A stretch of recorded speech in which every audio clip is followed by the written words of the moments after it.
गुरुमुखों, संत महापुरुष हमेशा अपने वचनों में फरमाते आते हैं कि मनुष्य को हर समय चलते फिरते उठते बैठते अपनी लीव नाम के सिमरन के साथ जोड़ के रखना चाहिए। ऐसे नाम का सिमरन करने वाला मालिक का प्यारा कोई विरला ही होता है। तो विचार करने वाली बात यह है, क्या हम भी उन बिरलों में मालिक के प्यारों में आते हैं कि नहीं आते हैं? आखिर हम भी तो चाहते हैं कि दिन भर के काम काज करते हुए हम उस सिमरन से जुड़े रहे और हर वक्त हमारा ख्याल सिमरन में लगा रहे, परंतु आखिर हमसे ये हो नहीं पाता। आखिर कमी कहाँ है? हमसे ये निरंतर सिमरन क्यों नहीं हो पाता? इसका आत्मचिंतन करना तो बड़ा ही जरूरी है। ऐसे ही एक बार की बात है, एक गोपी यमुना किनारे बैठी भगवान का ध्यान कर रही थी। तो संयोगवश वहां से उस दिन नारद जी वीणा बजाते हुए वहां से गुजर रहे थे। तो नारद जी बड़े ध्यान से देखने लगे कि ये गोपी कर क्या रही है। कहते हैं ब्रज में कोई ध्यान लगाए ये तो बहुत बड़ी बात हो जाती है, क्योंकि वहां पर भगवान की प्राप्ति सहज ही हो जाती है। ये बात नारद जी को हजम नहीं हो पा रही थी। बहुत देर तक विचार करते रहने पर उन्हें समझ नहीं आया। फिर वे गोपी के निकट गए और गोपी से बोले कि देवी, ये आप क्या कर रही हैं? बहुत देर तक मैं आपको देख रहा हूं, मन में विचार कर रहा हूं, परंतु मुझे समझ में नहीं आ रहा। व्रज में कोई ध्यान लगाए, वो भी इस तरह नियमों सहित? ऐसा तो व्रज में कभी सुना नहीं है। फिर ऐसा क्या हो गया आपको? क्या आपको ध्यान लगाने की आवश्यकता पड़ गई है? गोपी नारद जी को प्रणाम करते हुए उनसे कहती है कि मुनिवर, मैं जब भी कोई काम करती हूं तो काम तो कर ही नहीं पाती हूं। हर समय वो नंद का शोरा मेरी आंखों के ध्यान से निकलता ही नहीं। घर जब लीपने लगती हूं लीपा पोती करने के लिए, तो जब गोबर हाथ में उठाती हूं तो लीपते वक्त वही मुझे दिखता है, तो वही उसके ध्यान में डूब जाती हूं।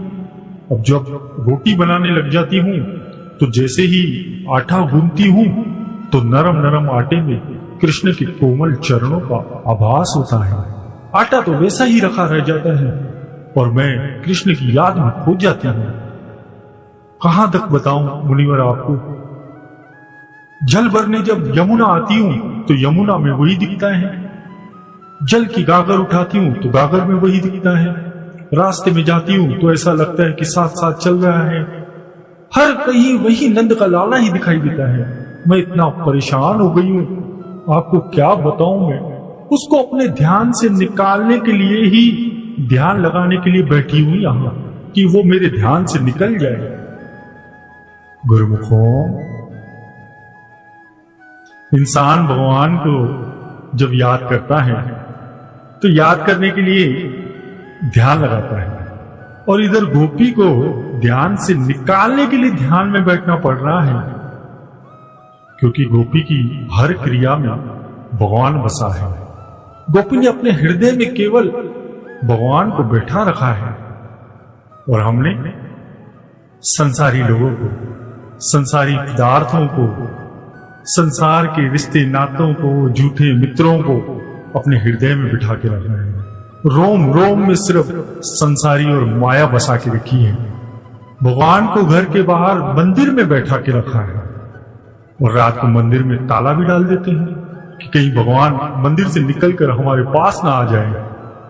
किसी को अपने रिश्तेदार की शादी में जाना होता है, भले ही उस शादी में 1 महीने का समय बचा क्यों न हो, परंतु हम उसकी तैयारी में अभी से शुरू करते रहते हैं। हमारा सारा ध्यान, सारा ख्याल उस शादी के और शादी के माहौल में ही घुसा रहता है। यहां तक कि तो रात को भी सपने में भी वही ख्याल, वहीं के लोग ही नजर आने लगते हैं। सारा ध्यान उस शादी के माहौल में ही रहता है। क्योंकि ख्यालों को मन में बार बार लाने से मन में खुशी होती है। क्योंकि हम शादियों के माहौल को तो सभी जानते ही हैं। हम सभी जानते हैं कि शादी में होने वाली मौज मस्ती मन को बड़ी प्यारी लगती है। मतलब हम मन की खुशी और मन को भाने वाले माहौल में रहना ज्यादा पसंद करते हैं। और मन का माहौल तो केवल और केवल बाहर ही बाहर मजे में मस्त रहता है। संत महापुरुष दुनिया के कार्य व्यवहार करने के लिए कतई मना नहीं करते, परंतु मनुष्य का कर्तव्य एक ही है कि दुनिया के सारे कामकाज करते हुए अपनी लीव तवज्जो की दार सिमरन के साथ जोड़ के रखें। बहनें हैं, माताएं हैं, किचन में हो घर का काम करते हुए सिमरन करते रहना चाहिए। गुरुमुख भक्त लोग हैं, अपनी दुकानों में, ऑफिसों में अपने ख्याल को सिमरन के साथ जोड़ के रखना चाहिए। यही तो मनुष्य का असली मकसद है। जैसे एक डॉक्टर की तैयारी करने वाला विद्यार्थी, उसका जो ध्यान रहता है वो डॉक्टरी में ही रहता है। वकील बनने वाला विद्यार्थी का जो ख्याल रहता है वो वकालत में ही रहता है। और इंजीनियर बनने वाले का ख्याल अपने इंजीनियरिंग के कोर्स में ही रहता है।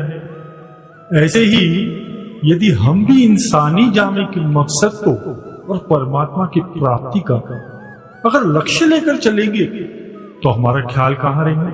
सिमरन में टिका रहेगा।